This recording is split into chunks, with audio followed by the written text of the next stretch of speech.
en la red internacional estos tweets. El primero, por ejemplo, a ver.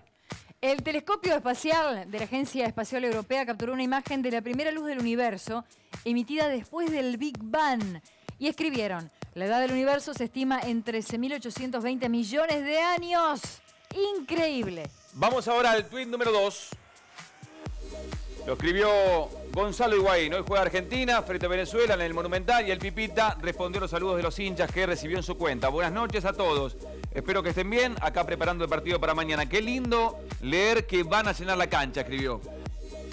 Mira, Yoko Ono tuiteó una imagen de unas gafas ensangrentadas con la idea de que son de John Lennon, que llevaba puestas el día que falleció para protestar en contra de las armas.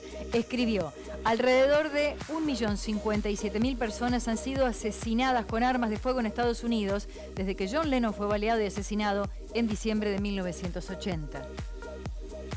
Vamos al tuit número 4. Hoy debuta en el Master 1000 de Miami Pico Mónaco. Juega ante el español Albert Ramos y debe ganar para no caer en el ranking. Saliendo a entrenar, escribió junto a esta imagen.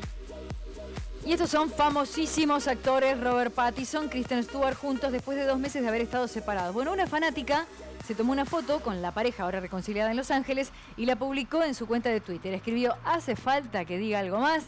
Y no, no hace falta.